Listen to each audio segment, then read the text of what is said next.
Seja bem-vindo à série da Bíblia Comentada. Hoje a gente vai ler juntos aqui o Gênesis capítulo 2. Então já vamos direto à leitura. A gente acaba aqui de passar pela criação do céu e da terra no Gênesis 1, que é o texto que todo mundo conhece. No princípio Deus criou os céus e a terra, no primeiro dia criou isso, no segundo aquilo, e vai passando dia após dia.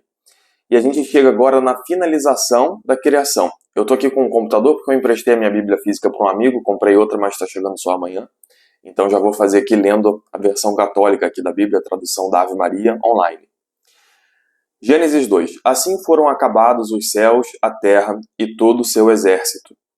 Tendo Deus terminado no sétimo dia a obra que tinha feito, descansou do seu trabalho. E ele abençoou o sétimo dia e o consagrou, porque nesse dia repousara de toda a obra da criação. Tal é a história da criação, dos céus e da terra. Só lendo esse trecho aqui já tem algumas coisas interessantes da gente comentar. A primeira delas é que o Antigo Testamento chama muitas vezes as estrelas do exército do céu. Então muitas vezes os profetas, por exemplo, quando vão ver a Deus, eles têm uma visão de Deus no seu trono com todo o exército das estrelas abaixo dele e Deus podendo chamar uma por uma. Eles têm uma visão assim do céu como se fosse um grande exército de Deus ao qual só Deus conhece. Ele está acima da gente, com todo o seu poder lá em cima, mas só Deus o conhece. E aqui aparece já pela primeira vez a questão do sétimo dia, que é o Shabat. Esse Shabat, em hebraico, vem da raiz de sentar-se, de descansar. Tem uma palavra, por exemplo, greve, em hebraico, é shevet, shivitá. Ou seja, são momentos de parar de trabalhar. Essa é a frase que aparece aqui. É realmente muito relacionada com o tema do descanso. Já aparece logo aqui no segundo capítulo do Gênesis. Com o tempo, quando a gente tem os apóstolos já no cristianismo, eles vão deixando de se reunir no sábado e passando a se reunir no domingo. Porque para o cristão, a gente tem uma nova criação. Ou seja, aqui a gente tem a leitura do Gênesis, que fala da criação do mundo na sua primeira versão. Deus criou tudo e descansou da sua obra. Mas, depois disso a gente tem a queda, que é o que vai aparecer nos próximos capítulos aqui, e Deus não deixa isso ser o final da história. No outro primeiro dia, ou seja, no oitavo dia, no primeiro dia da segunda semana, a gente tem a ressurreição de Jesus. E por isso, naturalmente, os apóstolos foram se reunindo no domingo. Isso aparece nos Atos dos Apóstolos. Eles se reúnem no primeiro dia da semana para fazer a fração do pão. Não foi uma invenção tardia da igreja, nem nada. Realmente foi algo que os apóstolos instituíram ali, logo depois de Jesus ter ressuscitado e ido aos céus. Foi um processo natural em que se entendeu que o sábado já não era mais o dia do repouso, mas o domingo seria o dia da alegria, o dia da atividade, o dia santo do cristianismo. Os judeus guardam o sábado até hoje e a gente ainda tem nessa raiz do sábado a palavra hebraica Shabat, que vem de descanso, de se sentar, de parar as atividades. Versículo 5. No tempo em que o Senhor fez a terra e os céus, não existia ainda sobre a terra nenhum arbusto nos campos, e nenhuma erva havia ainda brotado nos campos. Porque o Senhor Deus não tinha feito chover sobre a terra, nem havia homem que a cultivasse. Mas subia da terra um vapor que regava toda a superfície. O Senhor formou, pois, o homem do barro da terra, e inspirou-lhe nas narinas um sopro de vida, e o homem se tornou um ser vivente. É interessante que aqui no Gênesis 2 já se começa a falar de novo da criação, com uma outra versão um pouquinho diferente da primeira. Ela não contraria a versão dos dias que a gente viu aqui atrás, mas é como se agora Deus quisesse que a gente tivesse uma outra visão, um pouco mais detalhada ali da criação do homem. Então tem essa introdução dizendo que quando Deus fez os céus e a terra não existia nada ainda, nenhuma erva tinha brotado. É realmente um processo didático de ensinar pessoas de todos os tempos, desde lá da época em que essa história começou a ser contada, lá para 8.000 a.C., talvez até antes, e até os tempos de hoje, onde a gente já tem uma sociedade completamente diferente. É um processo didático onde Deus vai se mostrando para o povo. Então ele está repetindo uma coisa que ele falou aqui atrás. Isso aparece já em outras partes da Bíblia. Por exemplo, em Samuel a gente vai ter a narrativa lá Davi conhecendo a Saul em duas versões. A gente tem o Deuteronômio repetindo várias coisas que aconteceram nos outros 4 livros da Bíblia que vieram antes dele. Então a gente tem uma repetição de Jesus, de Deus, porque ele quer realmente ser didático e ensinar bem ao seu povo. Também são várias histórias que iam se repetindo de pai para filho. A escrita só foi inventada ali mais ou menos há 800 anos antes de Cristo. A gente tinha outras escritas antes, mas era em hieroglifo, em escritos cuneiformes, ou seja, não era em alfabeto. Realmente o texto que a gente tem aqui escrito na forma alfabética em hebraico, a gente vai receber pelo menos depois de 800 a.C., lá para 500 a.C. Porque antes disso não tinha como escrever, não existia escrita. Então era algo que era passado ali de forma verbal, de pai para filho. Então tinham várias histórias que iam vindo, e no final alguém reuniu essas histórias inspirado pelo Espírito Santo, e aqui ele está colocando 2 versões da criação, que não tem conflito entre si, mas são complementares. E aqui já aparece uma coisa interessante, que é: o Senhor, pois, formou o homem do barro da terra, inspirou-lhe nas narinas um sopro de vida, e o homem se tornou um ser vivente. Isso aqui é uma coisa muito profunda, porque a gente lendo assim, de relance, a gente entende que o homem é algo que Deus pegou aqui dessa criação. Ele realmente dá essa forma ao homem igual ele dá aos outros, sabe? Ele fala que se faça luz, a luz se faz, se faça terra, e a terra se faz. Mas aqui, ele além de pegar esse barro que ele falou e foi feito criatura, ele sopra nas narinas um sopro de vida. O que o Gênesis está dizendo aqui pra gente, o que o Espírito Santo está falando aqui, é que o homem tem alguma coisa de diferente do restante da criação. Isso é uma coisa que a gente repara o tempo inteiro. A gente não tem, por exemplo, cachorros marcando horário para se encontrar. Isso é uma coisa muito humana, essa noção de tempo que a gente tem. Do início, meio e fim. Essa separação aqui no nosso cérebro do que já aconteceu, do que está acontecendo e do que pode acontecer.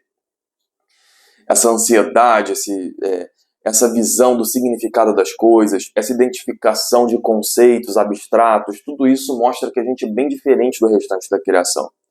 A possibilidade da gente fazer o bem e o mal também é uma coisa muito diferente. Um cachorro raivoso aí, quando ele morde uma pessoa, não é que ele é ruim, vou morder essa pessoa aí, ele tinha essa liberdade e faz uma coisa por mal. É porque é o instinto dele. Então ele faz coisas ali que o instinto vai mandando. Agora eu e você, seres humanos, a gente tem sim, às vezes, um instinto de fazer alguma coisa e a gente tem uma voz que fala, isso está errado. A gente tem uma consciência. E a gente consegue negar o instinto e seguir a nossa consciência. A gente tem liberdade. Isso tudo são coisas que não vêm do barro, sabe? Não tem como isso acontecer de forma natural na evolução desse mundo. Sair de uma pedra para um cachorro é algo que a evolução pode explicar, sim. Isso vai acontecendo, tal. Não é algo que está fora da realidade desse mundo. Agora, que um macaco comece a pensar, tenha liberdade para escolher, fale de amor, de abstrações, de futuro, tenha uma ânsia de vida eterna, tudo isso aí a evolução não pode explicar, porque são coisas que vêm de outro plano, não vêm do barro, vêm desse sopro que o Espírito Santo faz aqui na narina do homem. Versículo 8. Ora, o Senhor Deus tinha plantado um jardim no Éden, do lado oriente, e colocou nele o homem que havia criado. O Senhor Deus fez brotar da terra toda sorte de árvores de aspecto agradável e de frutos bons para comer, e a árvore da vida no meio do jardim, e a árvore da ciência do bem e do mal. Essa localização do Jardim do Éden, muita gente bota ali no Iraque, ou talvez até na Pérsia, mas a verdade é que a gente não tem certeza aqui de onde seria esse Jardim do Éden, e se realmente é um local dentro aqui da Terra que a gente habita, se não é alguma coisa mais genérica, por exemplo, toda essa Terra, e depois o homem é expulso dessa condição de Jardim de Éden e passa a viver numa condição mais selvagem na Terra toda. Mas isso é uma coisa pouco relevante aqui pra gente. O que realmente é relevante é o que começa a aparecer aqui sobre a árvore da vida. É interessante que fica um pouco confuso, porque ele fala aqui que Deus fez brotar da terra toda sorte de árvores, tal de aspecto agradável, frutos bons para comer, e a árvore da vida no meio do jardim. Então, no meio do jardim, no meio da criação, a gente tem a árvore da vida. que isso significa? Aqui não dá mais nenhuma explicação sobre essa árvore da vida. Ela só é citada e é largada aqui. Ela vai aparecer várias vezes na Bíblia, mais para frente, e aos poucos a gente vai tendo uma ideia do que ela significa. A gente vai falar um pouquinho mais para frente. E logo depois, a árvore da ciência do bem e do mal. A árvore do conhecimento do bem e do mal. Fica até um pouco confuso aqui se essa árvore da vida não é a mesma coisa que a árvore do conhecimento do bem e do mal. Não fica muito claro, que ele fala que a árvore no meio do jardim e a árvore da ciência do bem e do mal. Às vezes parece que a Bíblia está falando de duas árvores, às vezes parece que está falando de uma árvore só. Isso, ciência do bem e do mal, seria, a gente vai ver mais para frente também, ela também aparece aqui sem explicar exatamente o que ela é. Mas mais à frente, a gente consegue entender melhor que essa ciência do bem e do mal significa a pessoa dizer o que é bom e o que é ruim para ela. Ou então, o fato de que quem come dessa árvore passa a conhecer o mal, porque ele desobedeceu a Deus. Antes ele só conhecia o que era bom, agora ele passa a conhecer o que é mal também. Versículo 10. Um rio saía do Éden para regar o jardim, e dividia-se em seguida em 4 braços. O nome do primeiro é Fisson, e é aquele que contorna toda a região de Evilate, onde se encontra o ouro. O ouro dessa região é puro. Encontra-se ali também o bidélio e a pedra ônix. O nome do segundo rio é Geon, e é aquele que contorna toda a região de Cush. O nome do terceiro rio é Tigre, que corre ao oriente da Assíria. O quarto rio é o Eufrates. Então a gente vê aqui que essa localização ali no meio do Iraque vem dessas localizações de rios que a gente conhece. É daqui que a gente dá essa localização do Éden. O Senhor Deus tomou o homem e colocou-o no jardim do Éden para cultivá-lo e guardá-lo. Deu-lhe este preceito: podes comer do fruto de todas as árvores do jardim, mas não comas do fruto da árvore da ciência do bem e do mal, porque no dia em que dele comeres, morrerás indubitavelmente.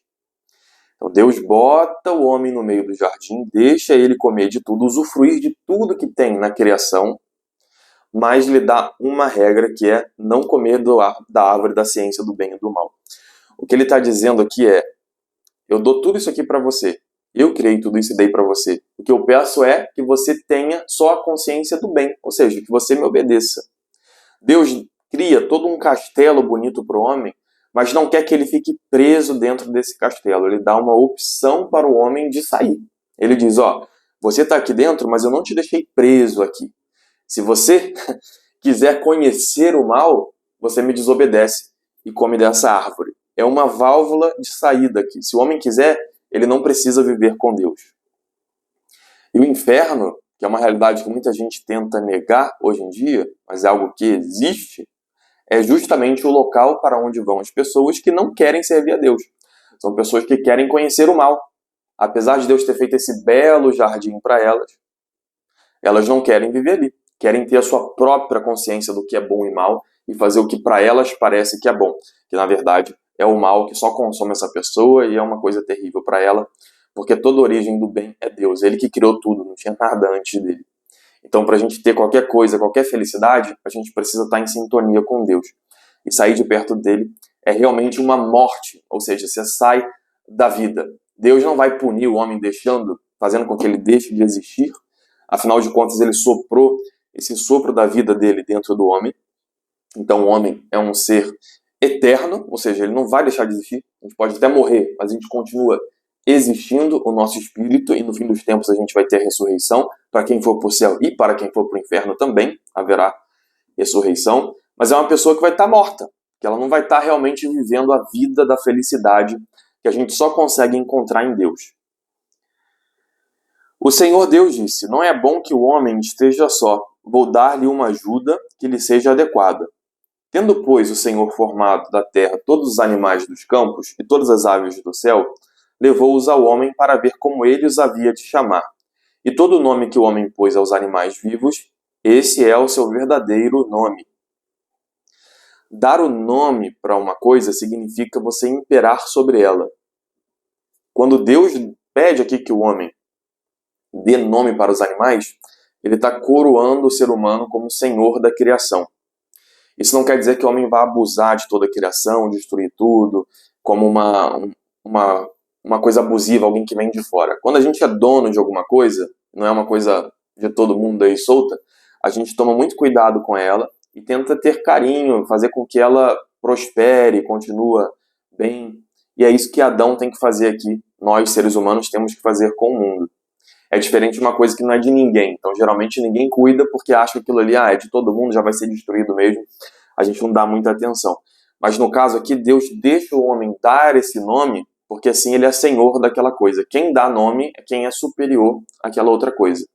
Por exemplo, o pai e a mãe dão um nome ao filho porque eles estão na posse ali do filho. Eles cuidam do filho, eles que vão definir o destino daquele filho nos primeiros anos até ele chegar à maioridade. Então ele tem autoridade para dar um nome.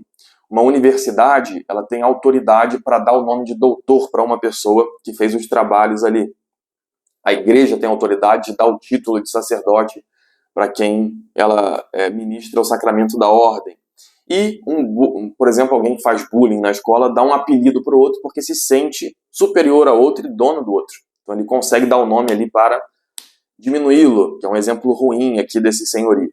Então o fato de Deus ter dado poder ao homem de dar nome aos animais mostra que o homem está acima de toda a criação e é responsável pelo desenvolvimento dela. Inclusive aqui está dizendo que esse é o seu verdadeiro nome. Então o homem realmente tem autoridade para dar nome às coisas da terra.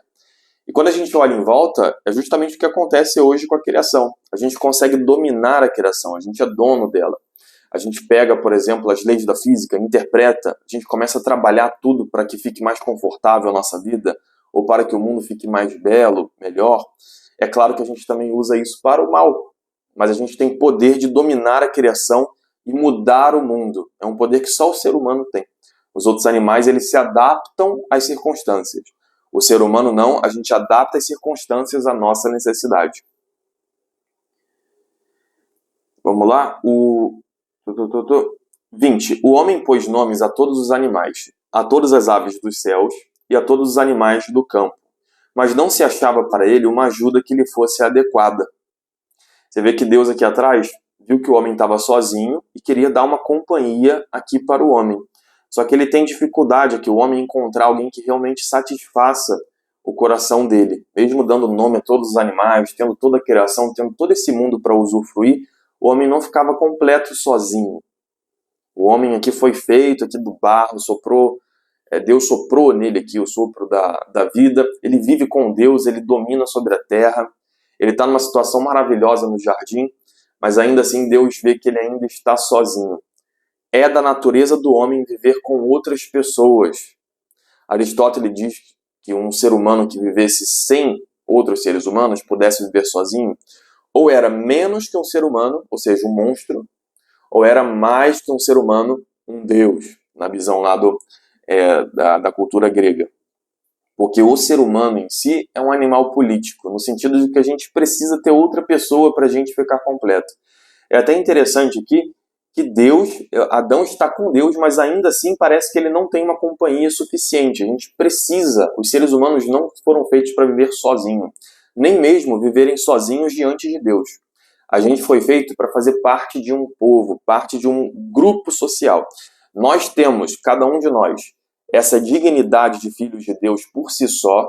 Não seria necessário participar de alguma coisa para ter dignidade, mas para um ser humano ser realmente um ser humano e cumprir a sua vocação, ele precisa de um agrupamento social, ele precisa de mais gente, ele precisa se casar, ele precisa participar da igreja, participar do reino de Deus, ele tem que ter mais pessoas vivendo com ele. A gente vê aquele filme Náufrago, por exemplo, o homem está lá numa ilha deserta, super bonita, mas ele está desesperado, não só porque ele perdeu o conforto dele, mas porque ele perdeu os outros seres humanos, ele não tem ninguém para ele conversar. Então ele faz aquela bolinha lá, o Wilson, tentando dar para ela uma característica humanizada, mas realmente já é o que Aristóteles fala, é uma pessoa que está abaixo da normalidade do ser humano, ele precisa de alguma outra pessoa. Tem um filme também novo, chama Passengers, que eu esqueci o nome dos atores, eu não sou nada bom nisso, lembrar nome de ator, mas é o ator que faz o Jurassic Park também, eu esqueci o nome dele agora, ele faz algum filme da Marvel, e ele está numa viagem espacial, vou dar um spoiler aqui agora, então pula um minutinho aí se você não quer o spoiler, e ele acorda lá da câmara criogênica antes do tempo, 90 anos antes de chegar no outro planeta.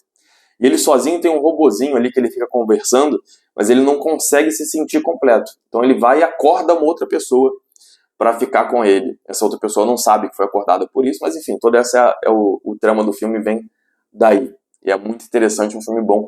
E tem várias obras, eu dei 2 exemplos de filmes, mas tem várias obras da humanidade toda falando sobre essa solidão humana quando a pessoa está sozinha. Por mais que ela tenha tudo que o corpo dela precise e tenha até mesmo um contato com Deus, o ser humano sozinho está incompleto. É da nossa natureza participar de um grupo. Então o Senhor Deus mandou ao homem um sono profundo. E enquanto ele dormia, tomou-lhe uma costela e fechou com carne o seu lugar. E da costela que tinha tomado o homem, o Senhor fez uma mulher e levou-a para junto do homem. Eis agora aqui, disse o homem, o osso de meus ossos e a carne de minha carne. Ela se chamará mulher, porque foi tomada do homem. Ou, em hebraico, Ishá, porque foi tomada do Ish. Então, aqui fica mais fácil, né? Porque mulher do homem, a gente perdeu isso no latim. Mas no hebraico é a versão feminina de homem. O que a gente está dizendo aqui, na verdade, é que a mulher, vindo da costela, ela está vindo do mesmo nível que o homem. Então, ela não está abaixo do homem, que era uma tentação de muitas épocas antes da nossa. A nossa época já tem uma visão muito diferente, mas a gente tem que lembrar que a Bíblia é para todas as épocas, não foi escrita só para você. Deus tem esse poder de pensar só em você, quando Ele está criando o céu e a terra, porque Ele é eterno, infinito, todo-poderoso. Mas esse texto foi feito para muita gente, ou seja, então tem partes aqui que são direcionadas especificamente para outras épocas, que tinham outras dificuldades que a gente já não tem mais. Então aqui a gente está mostrando que o homem e a mulher são do mesmo nível, que a gente não pode sucumbir à tentação do homem dominar a mulher, que é o que aconteceu em muitas épocas. Por isso o homem deixa o seu pai e sua mãe para se unir à sua mulher, e já não são mais que uma só carne. O homem e a mulher estavam nus, e não se envergonhavam. Nessa parte aqui, o autor sagrado está mostrando para a gente que o homem e a mulher estavam nus e não se envergonhavam, no sentido de que o homem e a mulher não se sentiam vulneráveis a nada. Naquele momento ali eles estavam dentro do Jardim do Éden, com perfeição, não tinham problema algum. Não tinham problemas de vaidade, estavam simplesmente perfeitos. Não tinham nenhum tipo de distúrbio, nenhum tipo de dificuldade, nenhum tipo de tentações loucas, né? Porque a gente já tem a nossa natureza quebrada depois da queda de Adão e Eva. Então a gente tem pensamentos loucos, né? Tentações de fazer coisas erradas. No caso aqui de Adão e Eva, não. Eles estão com o psicológico deles, né, vamos dizer assim, está perfeito. E a vontade deles firme. Então eles não têm o problema da tentação como nós experimentamos todos os dias. Nesse sentido, eles podem andar nus sem nenhum problema. Aqui Deus está mostrando que o homem foi criado de um modo perfeito. Ele estava completo ali. A única coisa que faltava para ele, que era um companheiro igual a ele, já foi resolvido com a criação da mulher, pensando em completar o homem. Depois disso, já não havia necessidade de mais nada. Já estava tudo perfeito para o homem. Ele não precisava de nenhum outro tipo de novidade. Tudo se fecha aqui no Gênesis 2, porque no Gênesis 1 a gente tem a criação do céu e da terra, e fala de modo geral sobre o homem, e agora aqui no Gênesis 2 a gente tem o fechamento da história do homem. Tudo agora está perfeito, e Deus realmente já pode descansar, assim como o homem também poderia. Alguém poderia perguntar o que aconteceria se o homem não tivesse pecado, se não tivessem comido do fruto da árvore. Pois eles iam se multiplicar aqui dentro do Jardim do Éden, mas sem todas as dificuldades que a gente tem de se manter firmes e íntegros. Seria muito mais simples de ser uma pessoa boa vivendo aqui no Jardim do Éden. E essa também não seria a situação perfeita do homem. Alguns teólogos dizem que em algum momento o homem passaria por essa provação do Éden, que é ter a árvore ali do lado, e quando a vontade dele estivesse firme em seguir a Deus, ele entraria em dormição ou passaria para uma outra categoria já de um homem ressuscitado, ou seja, um homem novo que já não tem mais o risco de cair, como são os anjos. Os anjos escolhem uma vez ali o que eles querem, ou seja, estar com Deus ou não, e depois não tem mais risco nenhum, nem de se arrepender, no caso do demônio lá, e nem de trair a Deus em um outro momento, no caso do anjo. Eles têm a vontade firme. Então talvez a nossa história seria muito mais bonita se a gente estivesse dentro do Jardim do Éden, em vez de ter entrado aqui para a queda. A gente tem até um autor, né, o Tolkien, que ele cria ali na história dele os seres humanos, que somos nós, né, e os elfos. E na perspectiva do Tolkien, os elfos seriam um povo assim com muito mais controle, muito mais elevado, que seria mais ou menos o homem se não tivesse caído aqui nessa tentação da árvore do conhecimento do bem e do mal, se não se tivesse deixado levar pelo demônio. Terminamos assim a leitura de Gênesis 2 e no próximo episódio a gente assiste aqui, a gente lê junto o Gênesis 3.